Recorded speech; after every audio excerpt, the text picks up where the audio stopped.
What's up, guys? I hope you're having a great day today. Happy Tuesday. I literally started this day with Bear getting on Vega in the kitchen and coffee just comes out of my nose. Like the whole first part of my day, I was just smelling like pumpkin spice and everything because it was throughout my sinuses. We have a soccer game to get today.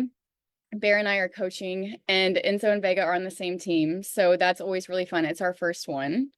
Bear and I are going to go get lunch today, and I am moving into new projects. So I'm super excited. We're looking at some new merch. We're going to be doing a show called Whose Mind Is It Anyways? And that's starting on the 17th. And that's going to be us looking at the open centers, the themes of the energy that moves between us, how it controls us, how it gets us to do things that are sabotaging to ourselves and each other. And then also, today, as I talk about the energy, I want you to know that you can learn more about this energy by listening to my video from Sunday, because I kind of introed everything. And so if you want an in-depth talk about that, go back and check that out. You can find it on planetpeoplehd.com. And there you can also find my personal sessions. So I offer sessions, which is basically an alternative to talk therapy. And it's really about decision making, helping you respond to life, let life lead you, and help you get into alignment with it, help you make your own choices. It can be so blurry. We don't realize that other people make our choices. We don't realize that this energy transfers between us. You know, we speak it in our minds, we do what it says, and we have to learn ourselves where we end, where they begin. We have to know ourselves, who we are and who we're not on the inside, so that we're not controlled from the inside into doing things that we don't want to do. And so this is what I can help you with. Go check that out, and you can book me or you can message me and we can talk about what I have to offer. And so today we are in second line theme. So this is all about projecting out that you are doing something, that you are being something, you are a type of way. And so we're all projecting out today. And it's in 47.2, the sun. So this is ambition and making sense of the past. And it can feel chaotic. You know, it can be this feeling of like, why can't I make sense of it? Since it's collective, maybe you're like carrying it around to everybody. Listen to this. What's up with this? Why can't I make sense of this? Like, what's going to work? What do I do? And so it can really kind of like get us out there moving, projecting out our confusion. And so something humans can do is escape the past by being busy in the present. And so this energy talks about how it can be really good to be busy right now. Like it can be good for your mind. And the exalted side is literally about that. It's about being able to be busy. That's being good for your mind. You know what to do. Things make sense. You're chilling. The other side, this is when it gets hard to be busy. When nothing makes sense, you don't know what to do. You don't know what you should do in your busyness. You're like, is this activity right? Should I start this activity? Like, what makes sense? I don't understand. And so that can feel almost like paralyzing. It can make it hard to be busy. It can make it hard to know what to do or what's next. And the thing to know about this is that the past lives inside you.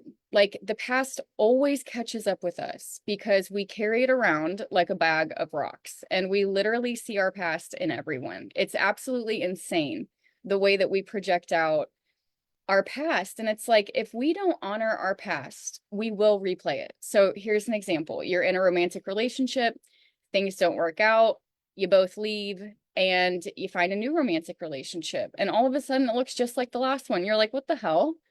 And it's like, if you honor the past, if you make sense of this, if you get to see what you're supposed to see, you won't have to replay it in your next relationship. But if you don't make sense, if you run away from it, if you get lost in the busyness and you don't care about the sense that's being made, your past is going to catch up with you and you're going to replay it, and you're going to get the chance to make the sense again. And so that can be heavy. You know, it can feel hopeless, but I implore you to see it as being for you. You know, the fact that you are being delivered this lesson, this message, this understanding, like it can be such a gift. And who cares if it's the 80th time that you've done it? Like if you have the opportunity to complete it and move on to a new experience, fucking yes. You know, like you can be really happy about that. So see it as for you, even if the feelings are low and heavy. Let it be good. Let yourself know that this is life caring enough about you to speak directly to you within your experiences. And so if we can just surrender, sense will be made. It is collective. You'll get out there, you'll have the conversations, you'll share yourself in a way to see it in some way. You know, it's surrender and sense will be made. You don't have to put so much pressure on yourself to figure it out all alone today, right now. And so this is grounded in an emotional wave. So we're wavy. Big highest highs, lowest lows here, 22.2. We are grounded in emotional style. And so this is about empowering attention, like getting people to be attentive through style. And I'm going to just read the definitions of this line and the exalt and the detriment. So it says the belief that style can mask nature, and the exalt is attracting and uplifting others with emotional spirit. The detriment is style at the expense of awareness, creating distraction, and I feel implosion. Like if you are supporting style at the expense of awareness, you're going to create implosion in what you're doing, whether that's like the people around you or the thing that you're trying to create with them.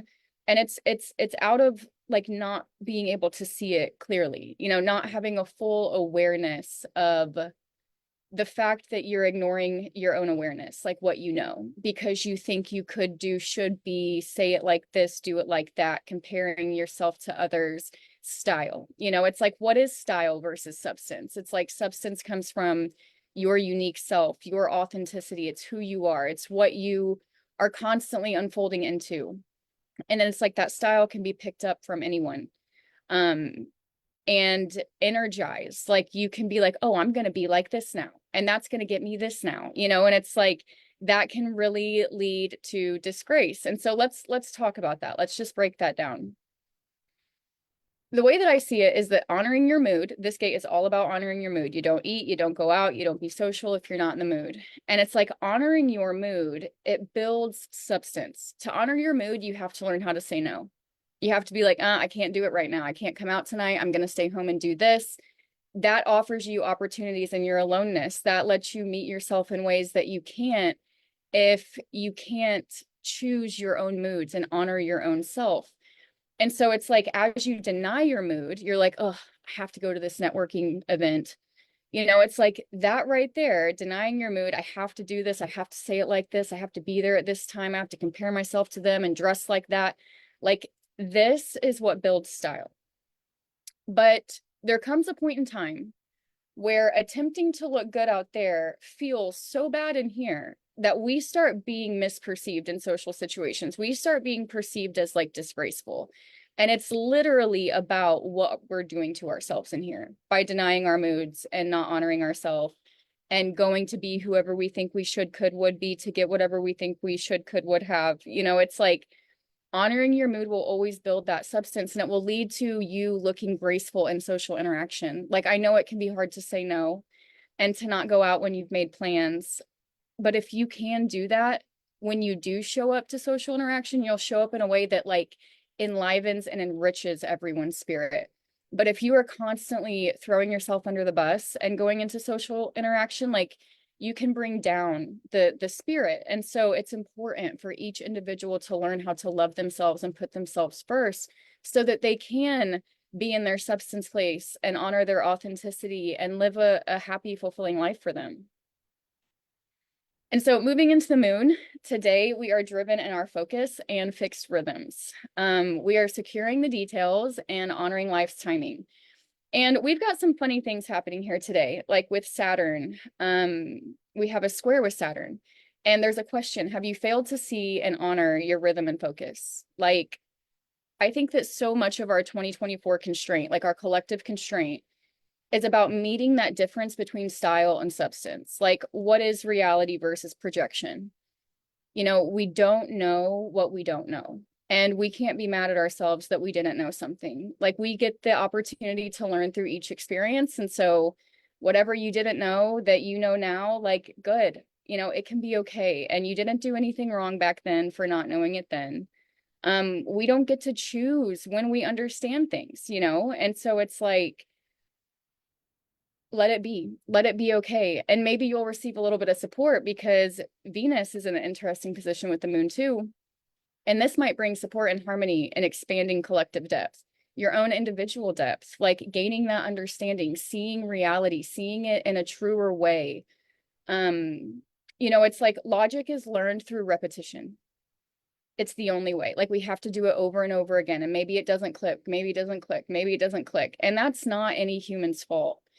And today, as you live through this, life can bring you, allies. It can bring people, tools, resources to aid in your self-fulfillment and understanding. And understanding's fun, like we can't understand life. Like we can attempt to understand ourselves and each other. We can attempt to understand life. So we don't have to put weight here, but to be open to understanding is such a beautiful thing. And it enables communication. It enables intimacy and connection and really living the life. And so talking about 5 and 9, we're going into 5, and this is about embracing your fixed rhythm. Like we have to embrace our own natural life timing because we all move within this collective rhythm together.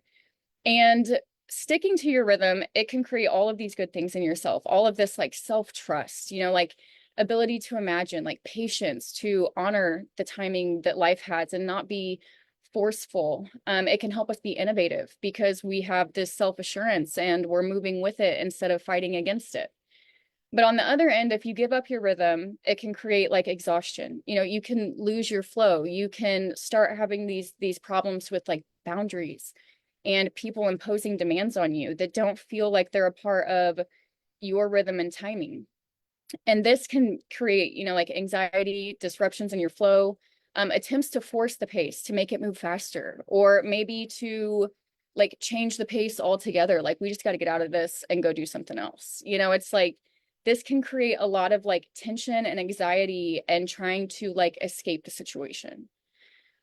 But I support you today in relaxing into the timing of life, into your patience, trusting it, trusting yourself, letting it be okay, because it can be such a like run somebody around type of gate.